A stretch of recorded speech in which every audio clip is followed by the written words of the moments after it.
Waktunya Cangeh Gar, carita, ngenah, dan segar.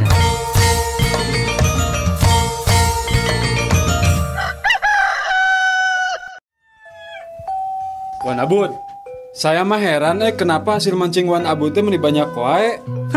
Wan Abut punya strategi naon atuh ya teh? Ana setiap malam pergi memancing harus memperhatikan posisi tidur istri.